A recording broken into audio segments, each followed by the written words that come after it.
আল্লাহ রাব্বুল আলামিন জমিন সৃষ্টি করলেন, পাহাড় দিলেন, গাছপালা তরুলতা তৈরি করে দিলেন। এরপরে আল্লাহ পাক বলছেন, তাকিয়ে দেখো সমুদ্রের দিকে, ওয়া হুয়াল্লাযী সাখারাল বাহরা লিতাকুনু মিনহু লাহমান তারিয়ান ওয়া তাস্তাখিরু মিনহু হিলিয়াতান তালবাসুনাহা। সমুদ্রের দিকে লক্ষ্য করে দেখো, এই সমুদ্রকে তোমাদের অনুগত করে দিয়েছি। এর মধ্যে রয়েছে তাজা মাছ মাংস রয়েছে, এর ভিতরে রয়েছে তোমাদের পরিধানের অলংকারাদির জন্য মূল্যবান সম্পদ রাখা হয়েছে সমুদ্রের মধ্যে। বিজ্ঞানীরা বলেছেন পৃথিবীর উপরিভাগে যা আছে মাটির তলায় তার থেকে অনেক বেশি বেশি মূল্যবান জিনিস আছে। আছে না মাটির তলায় মূল্যবান জিনিস? কি আছে? কি আছে? খনিজ দ্রব্য আছে, সোনা আছে, লোহা আছে, তেল আছে। তেল যে শুধু সৌদি আরবে, কুয়েতে আর কাতারে, বাংলাদেশে তেল নাই এটা ঠিক না। আমাদের দেশে তেল আছে, আল্লাহ তেল আমাদের দেশে দিয়েছেন, তবে অতটা না হলেও কিছুটা তো দিয়েছেন। আমাদের দেশে চা আছে, পাট আছে, আমার দেশেও তেল আছে। মাঝে মধ্যে তেলের কুয়া সিলেটের হরিপুর থেকে, বাখরাবাদ থেকে, ভোলা থেকে, বিভিন্ন জায়গা থেকে তেলের কুয়া বের করে দেখানো হয়। তেল আছে। যারা ক্ষমতাসীন, যারা সরকার, যারা দেশ চালাও, যদি আমারে সেজদা দাও, যদি নামাজি হও, কোরআনের সাথে বিরোধিতা যদি না করো, যদি কোরআন সুন্নাহর শাসন প্রতিষ্ঠা করো, এ ধরনের অসংখ্য তেল বের করে দেব। কিন্তু কিন্তু বারবার উমরা করে, হাতে তসবিহ ধারণ করে, মাথায় পট্টি বেঁধে যদি ইসলামের সাথে নাফরমানি করা হয়, তোমাদের তেল আল্লাহ পাক বের করে ছাড়বেন। আল্লাহ পাক বাহানা পছন্দ করেন না। এই জমিনে ফসল আছে, অসংখ্য ফসল আল্লাহ পাক দিয়েছেন, অসংখ্য খনিজ পদার্থ আল্লাহ পাক দান করেছেন। সেই খনিজ পদার্থগুলি আল্লাহ পাক, খনিজ দ্রব্যগুলি আল্লাহ পাক দিবেন মুমিনদের হাতে। কাদের হাতে দিবেন?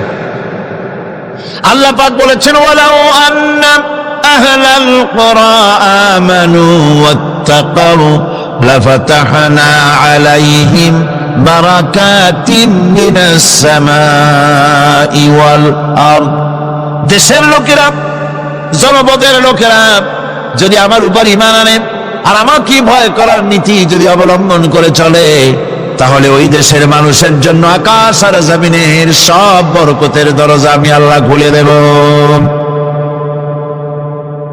নিয়ামতের অভাব নাই, যথেষ্ট নিয়ামত আল্লাহ পাকের আছে।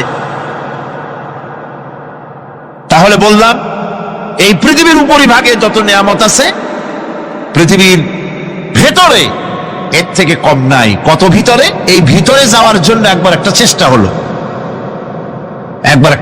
হলো। আমেরিকার ওকলাহামা সিটি, এটি একটি স্টেট। এই স্টেটের পাশে একটা জায়গা বেছে নেওয়া হলো, যে পৃথিবী, তাদের ধারণা ছিল যে মাটি খুঁড়তে খুঁড়তে এর পৃথিবীর অপর পৃষ্ঠে যাওয়ার জন্য একটা আন্ডারগ্রাউন্ড রাস্তা করা যায় নাকি। ছোটবেলায় পড়ছিলাম আমি ভূগোলে একটা বইতে, যে কেউ যদি আমাদের দেশ থেকে, এখান থেকে মাটি খোঁড়া আরম্ভ করে, তাহলে মাটি খুঁড়তে খুঁড়তে একদিন না একদিন আমেরিকায় পৌঁছে যাবে। কোনো ভিসা টিসা লাগবে না, DD7 97 লাগবে না, এমনি যাইতে পারবে। মানুষের চেষ্টা করলো মাটি খোঁড়া। মাটি খুঁড়তে খুঁড়তে পৃথিবীতে এটাই ছিল প্রথম এই দুঃসাহসিক পরিকল্পনা। 6000 ফিট পর্যন্ত মাটি খনন করার পর কোন কুল কিনারা করতে না পেরে তারা এই দুঃসাহসিক পরিকল্পনা ছেড়ে দিন। কিন্তু গবেষণার শেষ হয়নি। যারা গবেষণা করেছেন তারা গবেষণালব্ধ, তাদের অভিজ্ঞতা তারা লিখেছেন যে পৃথিবীর অন্তত 180 মাইল গভীর পর্যন্ত তাদের একটা আইডিয়া হয়েছে যে পৃথিবীর মাটির নিচে অসংখ্য খনিজ দ্রব্য রয়েছে, অসংখ্য নিয়ামত এই পৃথিবীর মাটির ভিতরে আল্লাহ পাক লুকায় রেখেছেন। ওর তলায় কি আছে বিজ্ঞানীদের মাথায় এখনো ঢোকে নাই। এই পৃথিবীর উপরে যা আছে ভেতরের থেকে আল্লাহ পাক বেশি রেখেছেন। এরপরে সমুদ্র, সমুদ্রের ভয়াল দৃশ্য দেখলে বলে মানুষের কলিজা ভীত প্রকম্পিত সন্ত্রস্ত হয়ে যায়, কথা ঠিক কিনা? যত বড় বাহাদুর হোক, সমুদ্রের ঢেউর মধ্যে যদি পড়ে, বাহাদুরি আর থাকে না, ঠিক কিনা কন? যতই বড় আল্লাহ নাই, কিন্তু সমুদ্রে গেলে আর অসুবিধা হয় না। সমুদ্রের ঢেউয়ের মধ্যে, এই সমুদ্র মহাসমুদ্রের ভিতরে আল্লাহ রাব্বুল আলামিন অসংখ্য রহস্য রেখে দিয়েছেন, যা আজও বিজ্ঞানীরা উদ্ঘাটন করতে পারেনি। এই মহাসমুদ্রের ভিতরে রয়েছে ম্যাগনেটিক পাহাড় পানির তলায়, যদি রাডারে ধরা না পড়ে জাহাজে, তাহলে রেঞ্জের ভিতরে আসলে এমন আকর্ষণে টেনে নেবে, পাহাড়ের সাথে লেগে টক করে লেগে জাহাজ চানাচুর হয়ে যাবে। এই মহাসমুদ্রের ভেতরে আল্লাহ পাক মাছ রেখেছেন, অসংখ্য মাছ রয়েছে, অসংখ্য ধরনের প্রাণী রয়েছে। আর তিনি এমন রহমান, প্রত্যেকটি প্রাণীর আবার আত্মরক্ষার জন্য হাতিয়ার তার সাথে সাথে দিয়ে দিয়েছেন।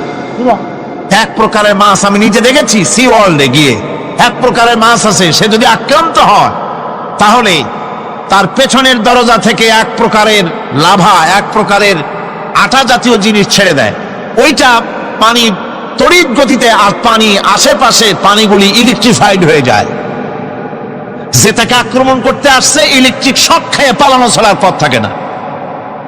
আবার আর এক প্রাণী, আর এক প্রকারের মৎস্য আছে, যেগুলি আক্রান্ত হলে পরে সে তখন তার মুখ থেকে ব্লু রঙের, গাঢ় কালো রঙের এক প্রকারের কতগুলি লালা বের করে দেয়, তার আশেপাশে একদম কালো অন্ধকার হয়ে যায়, তারা আর কেউ দেখতে পারে না।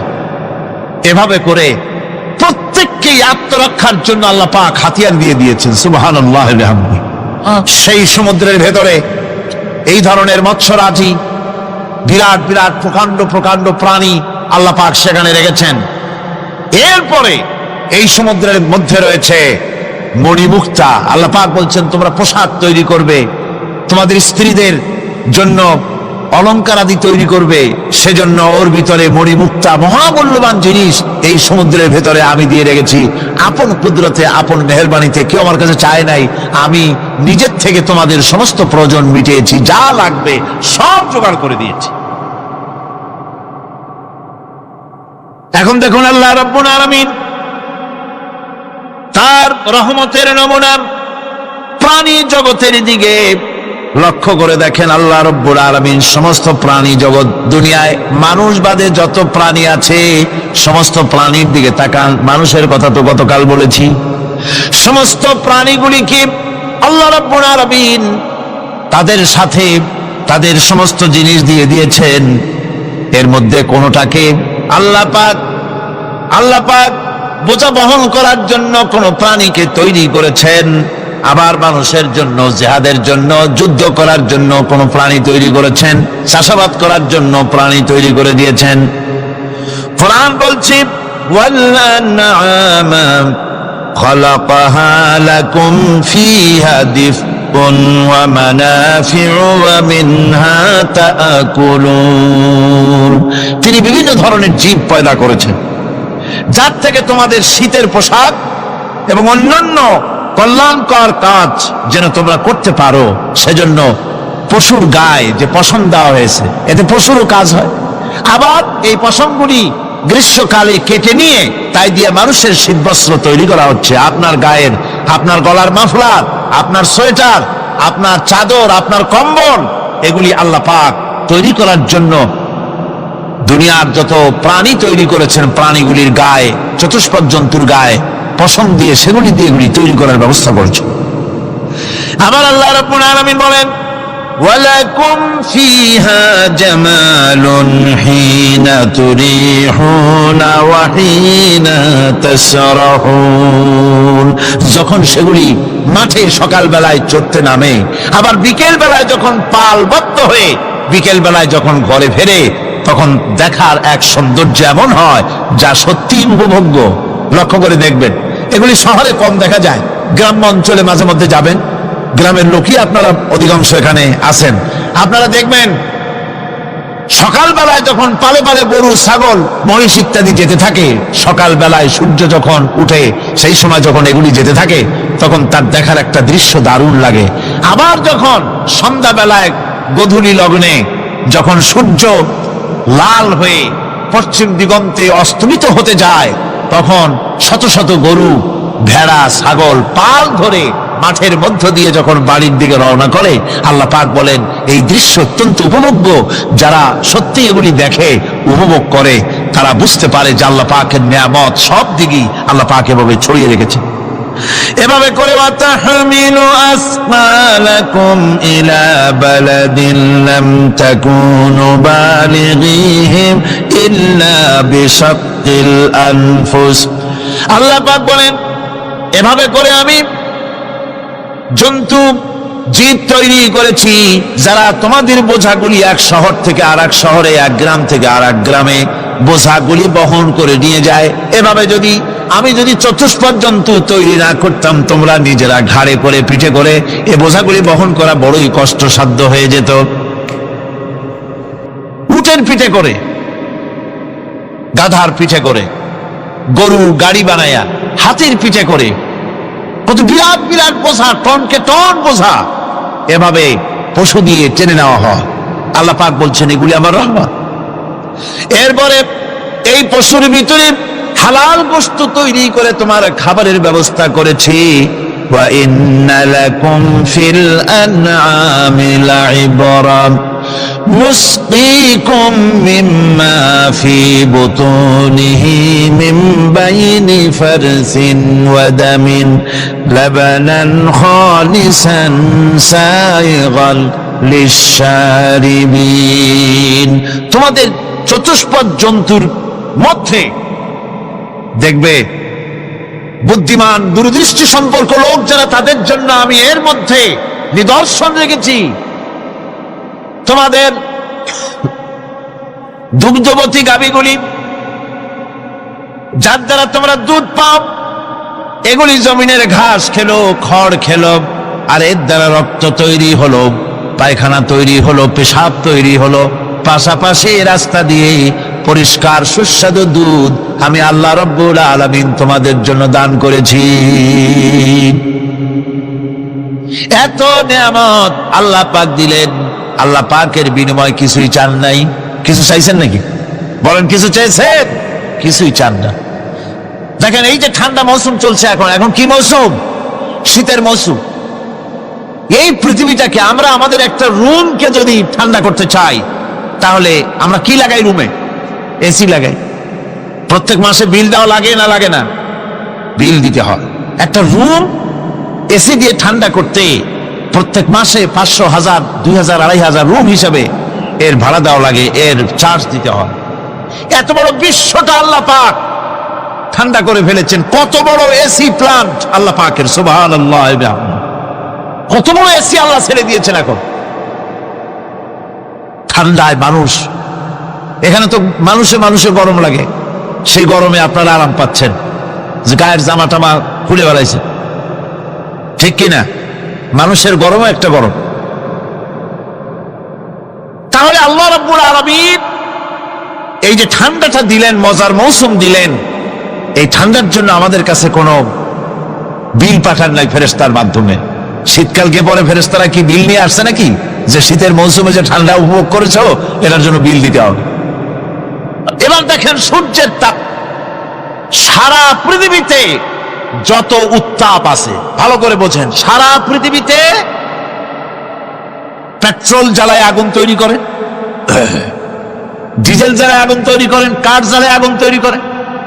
পৃথিবীর মানুষের হাতে আগুন জ্বালাবার, উত্তাপ সৃষ্টি করার যত রকমের টেকনোলজি আছে সব যদি একত্রিত করা হয়, সূর্য প্রতি সেকেন্ডে যে তাপ বিকিরণ করে পৃথিবীর জন্য, সারা পৃথিবীর সমস্ত মানুষ এক জায়গায় হইয়া কিয়ামত পর্যন্ত প্রচেষ্টা করিও ওই 1 সেকেন্ডের তাপ তৈরি করতে পারবে?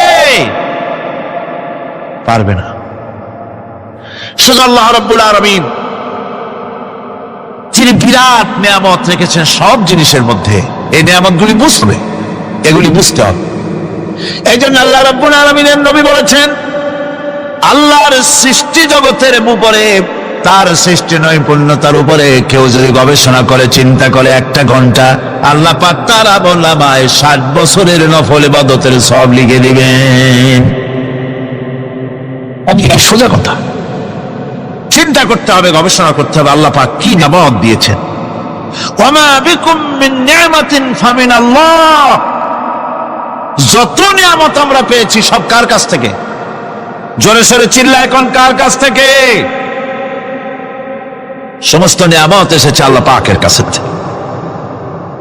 আল্লাহ রাব্বুল আলামিন বলেন তিনি হচ্ছেন রহমান। ওয়াল্লাহু জাআলা লাকুম মিন বুয়ুতিকুম সাকানান ওয়া জাআলা লাকুম মিন জুলুদিল আনআমি বুয়ুতা। আল্লাহ পাক বলছেন তোমাদের জন্য, তোমাদের ঘর সমূহকে আল্লাহ পাক স্থিতি লাভের, স্বস্তি শান্তি লাভ করার জন্য আল্লাহ পাক একটা স্থান করে দিয়েছেন, জায়গা করে দিয়েছেন। আমরা যে ঘর বানাই, এই ঘর বানাবার পেছনে আল্লাহ পাকের কত বড় নিয়ামত। ঘর একটা বানাতে হলে খুঁটি লাগবে। খুঁটি কোত্থেকে আসছে বলেন? কোত্থেকে? গাছের থেকে খুঁটি পেয়েছেন। কিসের থেকে পেয়েছেন? গাছ কা। শুধু খুঁটিতে ঘর হবে না, এরপরে খুঁটি হয়ে গেল, চাল লাগবে। চাল দেবেন কি দিয়ে? খড় দিয়া দেন, টিন দিয়া দেন, টালি দিয়া দেন, যা দিয়া দিবেন সেটা হচ্ছে কার? জোরে কর। শুধু খুঁটি আর চাল হলে হবে না, বেড়া লাগবে, দরজা লাগবে, জানালা লাগবে, যা কিছু দরকার। আল্লাহ বলেন তোমার এই শান্তির ঘরটার পেছনে আমার নিয়ামত, আমার রহমত কাজ করেছে। আবার শীত প্রধান দেশে, যেখানে বিল্ডিং এও কাজ হবে না, যেখানে ঘর বানাতে হলে কাঠখড়ির ঘর দিয়েও কাজ হবে না, এত প্রচন্ড শীত, সেইখানে আল্লাহ পাক পশুর চামড়া দিয়ে ঘর বানাবার জন্য মানুষের মাথায় আল্লাহ পাক বুদ্ধি দান করে দিয়েছেন। আল্লাহ পাক বলছেন জুলুদিল আনআমি বুয়ুতা, চামড়া দিয়ে ঘর তৈরি করা হয়। এস্কিমোরা করে, দেখে আসবেন, চামড়া দিয়ে ঘর তৈরি করা হয়। আল্লাহ পাক এই পশু দিয়ে মানুষের এত উপকার করছেন। তিনি রহমান। এই রহমত থেকে পৃথিবীর কেউ বঞ্চিত নয়। সমস্ত প্রাণী সমূহকে আল্লাহ পাক এই বিরাট নিয়ামত দান করেছেন। একটি মানুষ যতই সংকীর্ণ হোক, অসভ্য জীবন যাপন করুক, ইলিটারেট হোক, মূর্খ হোক, লেখাপড়া কিচ্ছু জানে না, একটা পর্ণ কুটিরের ভিতর এক কৃষক বাস করে, সেও যদি চিন্তা করে তাহলে অন্তত এতটুকু উপলব্ধি তার আসবে যে সে অসুখ হলে পরে তার আশেপাশে লতা গুল্ম, গাছের শিকড় বেটে খেলে পরে তার অসুখ ভালো হয়ে যায়। ঠিক কিনা? এখন তো অসুখ ভালো হওয়ার জন্য কোনো অসুবিধা নাই, কোনো সমস্যা নয়। পত্রিকার ভিতরে অ্যাডভার্টাইজ আসতেছে, স্ট্যাম্পের উপরে লিখে দেব আখেরি লেখা, বিশ্বব্যাপী চ্যালেঞ্জ। মেয়ে লোকও চ্যালেঞ্জ দিতেছে, পুরুষও দিতেছে, পাগলও দিচ্ছে, ছাগলও দিচ্ছে, সবাই মিলে চ্যালেঞ্জ করছে। পত্রিকাগুলি পয়সার লোভে আবার এগুলি ছাপতেছে। সব রকমের রোগ, অসুখ, সব রকমের ওষুধ তারা দিতে পারবে। এই যদি হয় তো খামাখা আমাদের মেডিকেল কলেজ রাইখে লাভ কি? বিজ্ঞাপন দিয়ে যদি ওষুধ বিক্রি করা হয়, কেমন গভর্নমেন্ট আমি বুঝি না। এই পাগল ছাগলের বিজ্ঞাপনগুলি ছাপা হয় পত্রিকায়, লোকেরা বিভ্রান্ত হয়, লোকেরা বোঝে না। তাদের কাছে গেলেই মুখ দেখেই বলে দেবো এরকম আসতেছে, পাগলের মতো চেহারা, মুখ দেখেই বলে দেবে শেষ দর্শন, আর দর্শন জিন্দিগিতে করা লাগবে না।